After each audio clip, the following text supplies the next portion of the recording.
네, 오늘은 주의 보혈 능력이 있도다 하는 제목으로 하나님 말씀 전하도록 하겠습니다. 우리는 교회력으로 사순절을 보내고 있습니다. 우리가 사용하는 달력이 있는 것처럼 우리 신앙생활에도 유익한 그런 교회력이라는 게 있는데, 교회력으로 우리가 지금 사순절 기간을 보내고 있는 거예요. 예수 그리스도의 십자가 고난과 죽음을 묵상하면서 경건하게 보내는 시간입니다.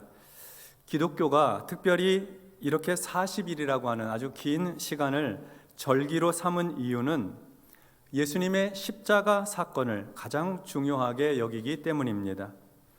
예수님께서 십자가에서 고난받고 죽으심으로 그의 피가 우리의 모든 죄를 깨끗하게 용서한다고 믿기에 예수님께서 십자가를 지고 피 흘리신 것을 40일 동안 기억하며 죄의 회개와 경건의 훈련 시간으로 삼는 것입니다. 예수님께서 십자가에서 흘리신 피가 나의 모든 죄를 용서한다는 것은 믿음의 영역이고 신앙의 신비입니다. 예수님의 피가 나의 죄를 용서한다는 것은 물질적인 의미나 물질적인 가치를 얘기하는 것이 아닙니다. 예수님의 피, 사람의 몸에서 흘리는 그 피라고 하는 물질이 2000년이 지난 후에 오늘 나의 죄를 어떻게 씻긴다는 말입니까? 물질적인 시각으로는 이해할 수 없는 얘기죠. 그것은 믿음의 영역이고 신앙의 신비입니다. 성경은 우리가 믿음을 가질 수 있도록 돕습니다. 신앙의 신비를 이성적으로 다 이해할 수 없어도 우리는 성경을 통해서 어떻게 예수님의 피가 내 죄를 용서하는지를 깨닫습니다. 깨닫고 믿게 됩니다. 구약 성경은 예수님께서 이 세상에 오시기 전에 기록된 성경입니다. 구약 성경에는 하나님의 약속이 기록되어 있습니다. 언약이 기록되어 있어요. 그래서 구약 성경입니다. 옛 언약의 말씀입니다. 예수님께서 오셔서 행하신 모든 말씀과 행동은 구약에 미리 약속해둔 그 말씀이 이루어지고 성취되는 일이었습니다. 그래서 구약 성경은 예수님에 대한 그림자라고 할 수 있고, 예수님께서 오셔서 구약의 그림자로 보이셨던 일을 다 행하신 예수님은 그림자의 실제가 됩니다. 오늘 우리가 함께 읽은 히브리서 9장의 말씀은 이 사실을 잘 설명해주고 있습니다. 예수님께서 십자가에서 흘리신 피가 어떻게 우리 죄를 용서하는지 자세하게 안내해주고 있습니다. 그림자를 통해서 실제를 이해하도록 돕습니다. 오늘의 설교는 교리적인 설교가 되어서 조금 건조하고 딱딱할 수 있다 하는 것을 미리 양해하시기 바랍니다. 하나님께서 지으신 첫 인간 아담과 하와는 에덴 동산에서 살았습니다. 너무나 완벽한 평화와 만족이 있는 곳이었습니다. 낙원이었어요. 그러나 하나님께서 절대 먹지 말라 하신 선악을 알게 하는 나무의 열매를 먹고 난 후, 다시 말해 하나님의 명령을 따르지 않고 불순종한 후에 그 죄 때문에 아담과 하와는 에덴 동산에서 쫓겨났습니다. 그 후로 인간은 끊임없이 낙원의 삶을 갈망하였습니다. 에덴으로 돌아가기를 소원하였어요. 그러나 하나님의 말씀에 불순종하는 이 죄의 문제를 해결하기 전에는 낙원으로 돌아가는 길이 허락되지 않습니다. 구약 성경은 이 죄의 문제를 어떻게 다루어야 하는지 그 길을 제시합니다. 죄의 문제가 해결되어야 다시 낙원으로 돌아갈 수 있을 테니까요. 그러나 구약이 제시하고 있는 죄의 문제 해결하는 길은 참된 실제가 아닙니다. 그림자예요. 구약 성경은 그림자의 모습으로 죄의 문제를 다루고 있습니다. 하나님께서는 모세라고 하는 이스라엘의 지도자에게 10가지 계명, 10계명으로 대표되는 율법을 주셨고, 이 율법 안에는 우리가 이 세상에서 살아가야 될 도덕적으로, 윤리적으로 살아가야 될 법뿐만 아니라 죄를 용서받기 위한 법도 주셨습니다. 일종의 제사법이라고 할 수 있죠. 하나님 앞에 희생의 제사를 통해서 죄를 용서받는 길을 제시하였습니다. 그것은 양과 송아지 짐승을 잡아서 그 피로 희생의 제사를 드리는 것이었어요. 히브리서 9장 18절로 20절의 말씀을 보면 이러므로 첫 언약도 피 없이 세운 것이 아니니 모세가 율법대로 모든 계명을 온 백성에게 말한 후에 송아지와 염소의 피 및 물과 붉은 양털과 우슬초를 취하여 그 두루마리와 온 백성에게 뿌리며 이르되 이는 하나님이 너희에게 명하신 언약의 피라 하고 또한 이와 같이 피를 장막과 섬기는 일에 쓰는 모든 그릇에 뿌렸느니라. 이렇게 말씀합니다. 하나님께서 세워주신 구약의 첫 언약은 어떠한 언약인가? 송아지와 염소의 피, 물과 붉은 양털과 우슬초로 율법이 적혀져 있는 책 두루마리와 그리고 백성들에게 그 피를 뿌렸어요. 이것이 하나님이 너희에게 명하신 언약의 피다 이렇게 말하면서 그 피를 뿌리는 거예요.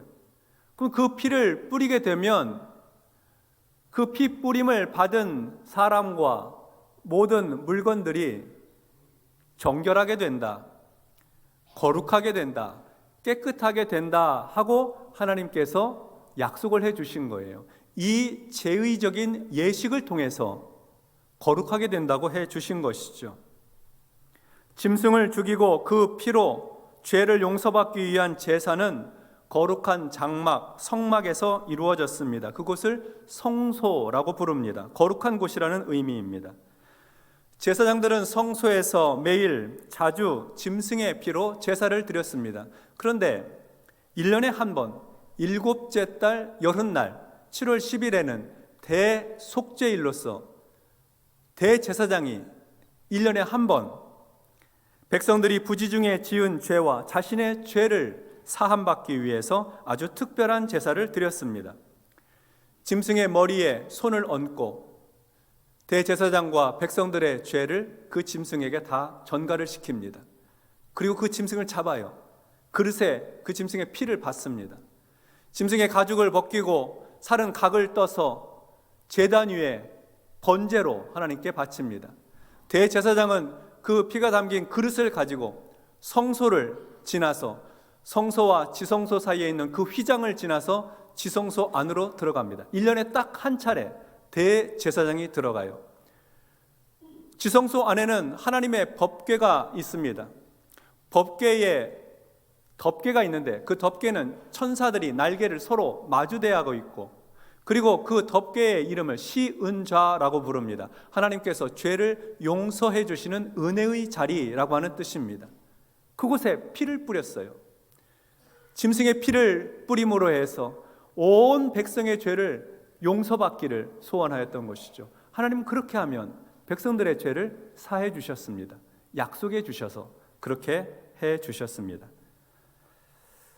이것은 실제의 그림자입니다. 다시 말해 짐승의 피로 드린 제사가 사람의 죄를 완전히 없애는 실제가 되지 못한다는 거예요. 그래서 대제사장은 해마다 짐승의 피를 가지고 같은 제사를 반복해서 드려야 했습니다.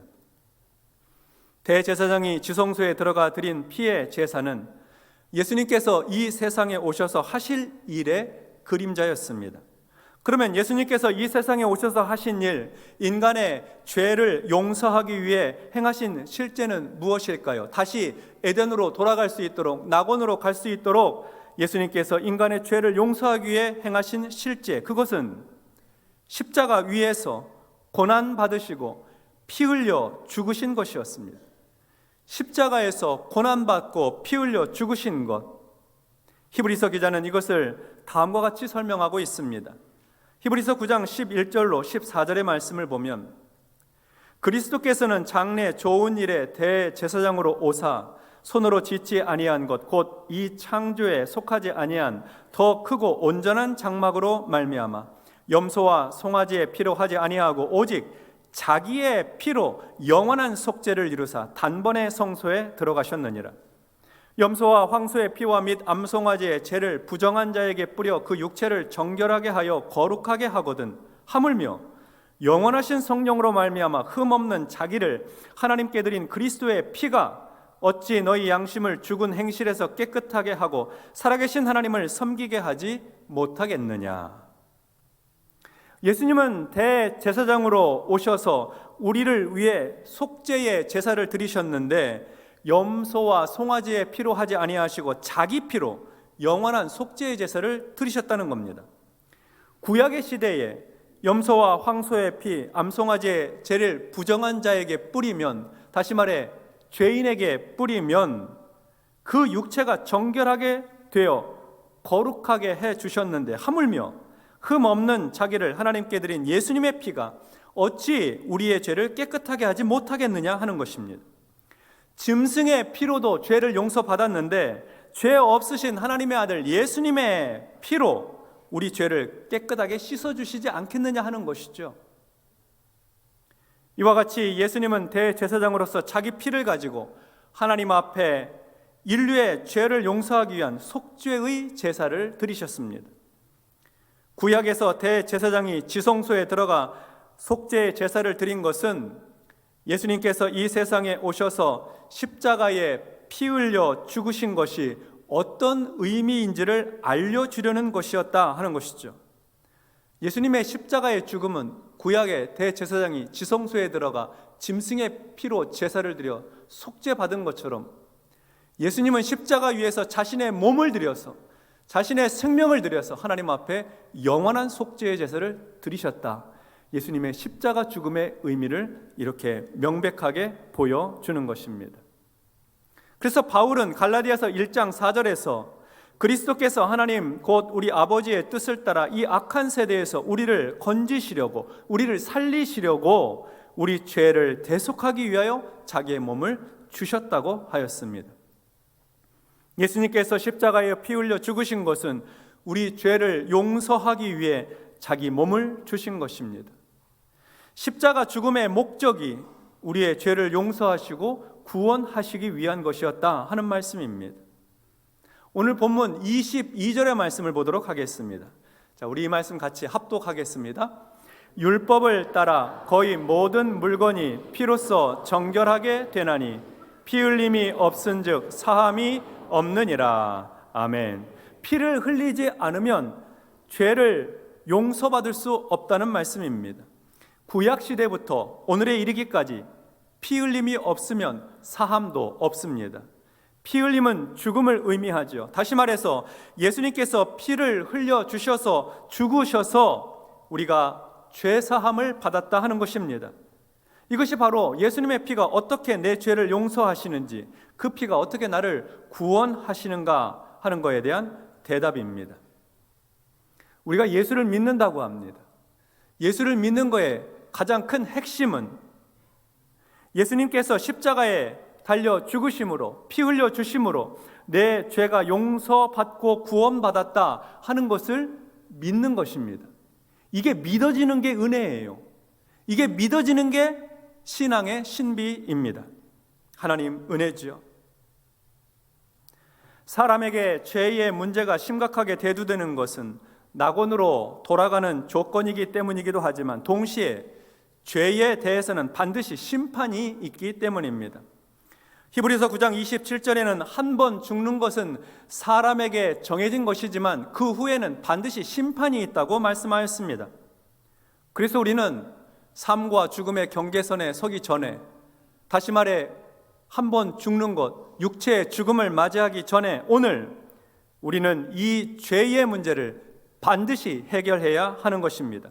예수 믿고 십자가의 피로 죄사함을 받아야 하는 것이죠.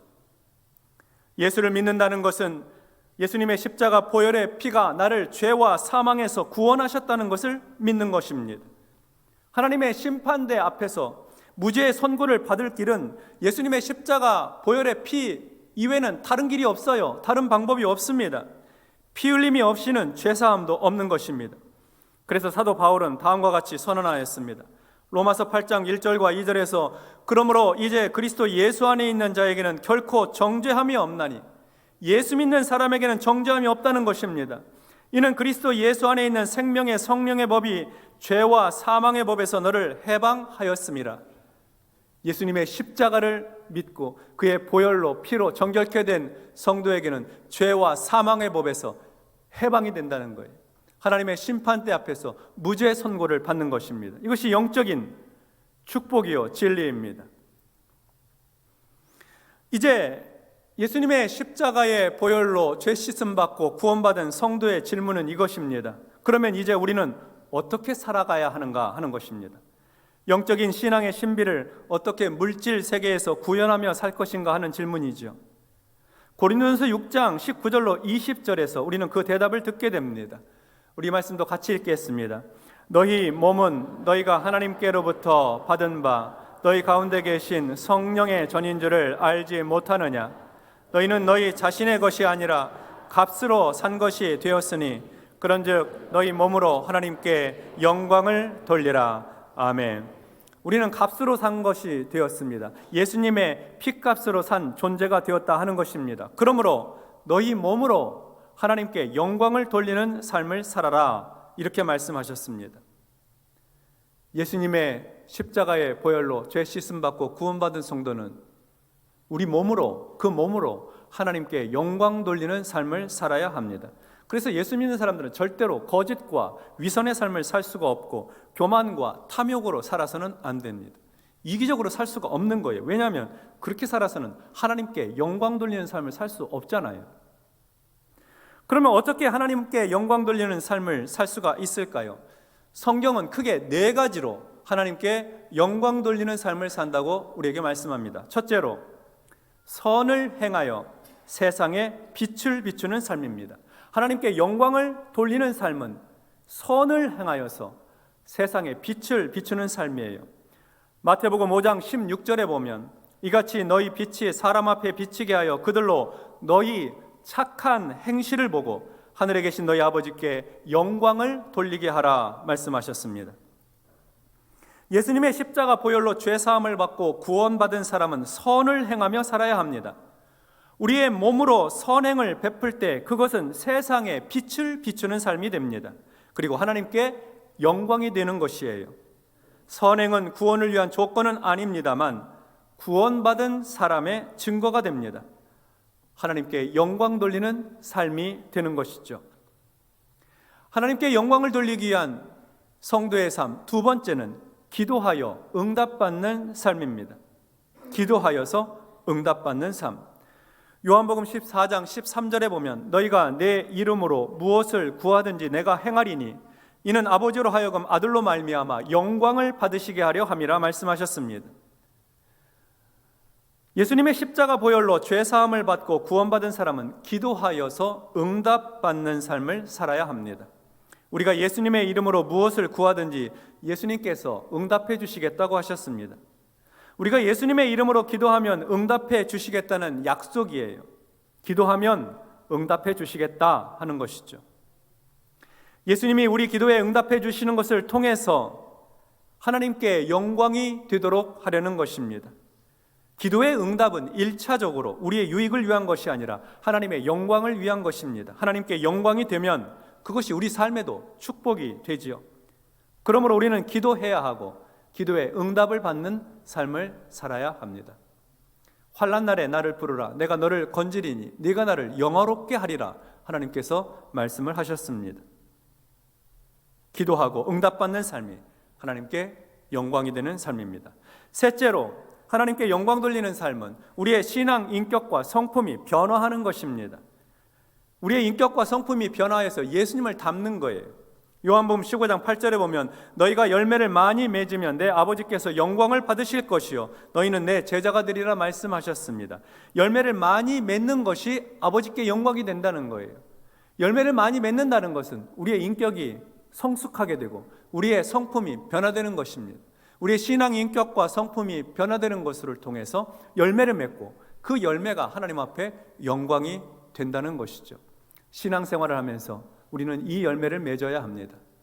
우리의 신앙 인격과 성품이 예수님을 닮아가야 돼요. 오래 믿었으면 많이 변화해야 하는 것입니다. 넷째로, 하나님께 영광 돌리는 삶은 감사로 예배를 드리는 것입니다. 시편 50편 23절에 감사로 제사를 드리는 자가 나를 영화롭게 하나니 그의 행위를 옳게 하는 자에게 내가 하나님의 구원을 보이리라 하셨습니다. 감사로 제사를 드리는 자가 나를 영화롭게 한다고 하셨어요. 예수님의 십자가 보혈로 죄사함을 받고 구원받은 사람은 감사로 예배를 드려야 됩니다. 억지로 드리면 안 돼요. 마지못해 드리면 안 됩니다. 즐거운 마음과 기쁜 마음으로 예배를 드려야 합니다. 내 죄를 용서하시기 위해 십자가에 달려 피 흘려 죽으신 예수님의 은혜에 감사하며 예배 드리는 것입니다. 그래서 예배 드릴 때는 감사가 빠질 수가 없어요. 감사로 예배 드리는 사람이 하나님을 영화롭게 합니다. 하나님께 영광이 됩니다. 감사로 예배 드리는 신앙생활입니다. 정리해서 말씀드리면 우리가 하나님께 영광 돌리는 신앙생활을 어떻게 하느냐? 우리는 하나님께 영광 돌리는 신앙생활을 하기 위해서 세상에서 선을 베풀며 살아가야 합니다. 선행을 행하는 것으로 하나님께 영광됩니다. 또 신앙생활은 기도하여서 하나님의 응답을 받고 살아갑니다. 하나님께서 응답해 주시는 것을 통해 하나님께 영광이 됩니다.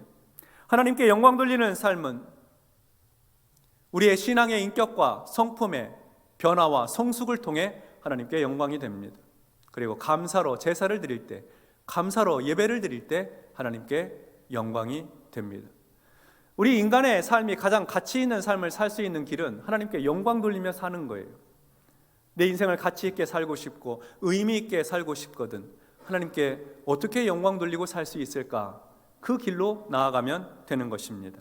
그것이 바로 예수님의 십자가 보혈로 죄 사함을 받은 죄인이 마땅히 살아야 할 삶의 방식입니다. 오늘 예배의 결단 찬송으로 부르게 될 찬송가 268장 죄에서 자유를 얻게 함은 이라고 하는 찬송은 미국의 루이스 에드가 존스라고 하는 사람이 1899년에 작사 작곡한 찬송입니다. 이 찬송시의 원문은 각 절마다 강한 의문문으로 시작합니다. 1절은 무거운 죄짐에서 해방되고 악을 이기기 원하는가? 2절은 육체의 정욕에서 벗어나기를 원하는가? 3절은 얼룩진 죄가 눈보다 더 희게 되기를 원하는가? 4절은 주님께 헌신하며 날마다 그를 찬송하며 살기를 원하는가? 이런 질문으로 각 절이 시작이 돼요. 그리고 이 질문에 대한 대답으로 후렴에서 주의 보혈 능력이 있도다, 주의 보혈 능력이 있도다, 그렇게 찬송을 합니다. 그렇습니다. 예수님의 보혈에는 능력이 있습니다. 우리의 죄를 용서하는 능력이 있고 우리의 삶을 가치 있게 만드는 능력이 있습니다. 예수님의 보혈은 우리의 죄를 용서할 뿐만 아니라 우리의 인생의 문제도 해결할 만한 능력이 있습니다. 가난을 해결하고 병든 자를 고치고 삶에 얽혀있는 문제들을 풀어내는 능력이 그리스도의 보혈의 능력 가운데 있는 것입니다. 그러므로 우리는 주의 보혈, 내 인생 가운데 주의 보혈로 덮어주옵소서, 내 영혼을 주의 보혈로 씻겨주옵소서, 우리가 기도하고 찬양할 수 있는 것입니다. 사순절 기간을 지나면서 예수님의 십자가 보혈의 은혜를 깊이 묵상하십시다. 그리고 그 보혈의 능력을 일상의 삶에서도 경험하고 하나님 앞에 영광 돌리는 복된 삶을 사시기를 주의 이름으로 축원합니다. 기도하겠습니다. 하나님 아버지, 감사합니다. 우리가 죄인 되었을 때에 예수님께서 십자가에서 피 흘려 죽으심으로 그 피가 내 죄를 사하시고 내 영혼을 씻기시고 거룩하게 하시고 성별하셔서 하나님의 자녀로 살게 하십니다. 죄와 사망의 법에서 해방하시는 그리스도의 보혈을 오늘도 의지하오니 주의 보혈, 능력 있는 주의 보혈로 우리의 삶을 덮어 주시옵소서.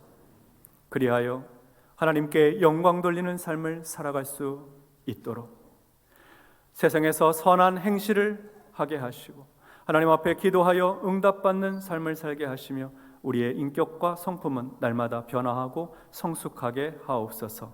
그리고 주 앞에 나올 때마다 감사함으로 예배드리게 하옵소서. 예수님 이름으로 기도하옵나이다. 아멘.